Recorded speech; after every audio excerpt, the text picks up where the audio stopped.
वहीं कांग्रेस ने आज बीजेपी के खिलाफ सड़कों पर संग्राम छेड़ दिया। विरोध की वजह केंद्रीय मंत्री रवनीत सिंह बिट्टू का राहुल गांधी पर दिया गया विवादित बयान था। देश भर में कांग्रेस ने इसको लेकर हल्ला बोला, कई जगहों पर जमकर बवाल हुआ, लेकिन बिट्टू अपने बयान से पीछे हटने को तैयार नहीं।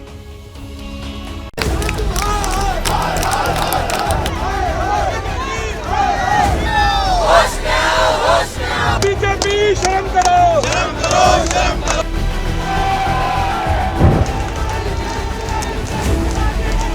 अच्छा होता अब मेरे खिलाफ चिट्ठी लिखने के बजाय राहुल गांधी को जो पन्नू ने सपोर्ट किया है उसके बारे में आप खंडन करते, उसकी बात कहते। ये जो शब्द बोले या तो वापस ले, नहीं तो वहीं जाके पीटेंगे जहां बैठा है।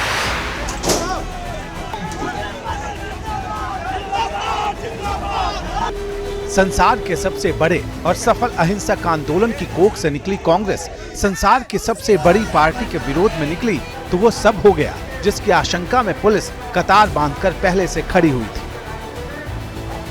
पुलिस से कांग्रेस कार्यकर्ताओं की हाथापाई हुई, बैरिकेड्स के आर पार खड़े होकर जोर आजमाइश हुई। जोश में डूबे कार्यकर्ता बैरिकेड्स पर चढ़ गए। हम जो बीजेपी से डरने वाले नहीं, पीछे हटने वाले नहीं। माननीय राहुल गांधी जी का एक एक सिपाही उनके साथ कंधे से कंधा मिलाकर मजबूत। और रही सही कसर रोड पर लगाई गई आग की लपटों ने पूरी कर दी। विरोध की आग दिल्ली से उठी और देखते ही देखते अलग अलग राज्यों में पहुंच गई। आपने बवाल देखा, अब बवाल की वजह देखिए। राहुल गांधी खुद देश के नंबर 1 टेररिस्ट, अगर किसी को मेरे ख्याल से किस पे अनाम होना चाहिए पकड़ने के लिए, जब देश का सबसे बड़ा दुश्मन जो जिसको लानना चाहिए एजेंसीज को, वो आज राहुल गांधी है। हिंदुस्तान से इनको कोई लेना देना नहीं है। हिंदुस्तान को लुटेरे के रूप में लूटने के लिए आए इटली से लोग, तो इसलिए ये नंबर 1 आतंकवादी है। लाजमी था कि कांग्रेस आग बबूला होती, हुई भी, लेकिन रवनीत बिट्टू को आतंकवादी बताकर कांग्रेस भी उसी राह पर आगे बढ़ गई। हालांकि अब कांग्रेस और उसके साथी बीजेपी को राजनीतिक शुचिता का महत्व बता रहे।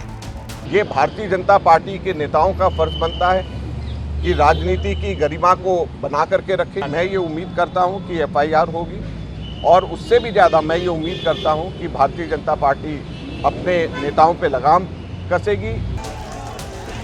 दिल्ली ने प्रदर्शन के नाम पर जो कुछ देखा, कांग्रेस ने जो बयान दिए, उसकी शुरुआत अमेरिका के वाशिंगटन DC में 10 सितंबर को भारत में धार्मिक स्वतंत्रता के मसले पर राहुल गांधी के बयान से हुई। Fight is about whether he as a Sikh is going to be allowed to wear his turban in India, or he as a Sikh is going to be allowed to wear a kada in India, or he as a Sikh is going to be able to go to Gurdwara.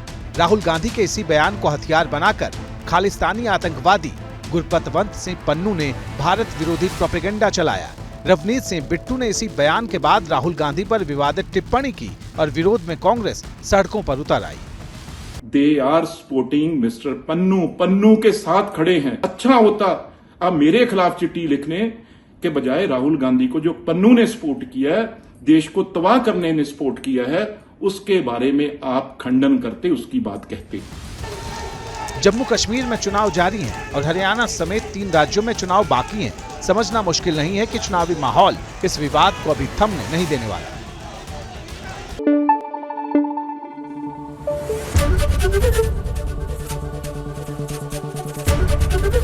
ABP news आपको रखे आगे।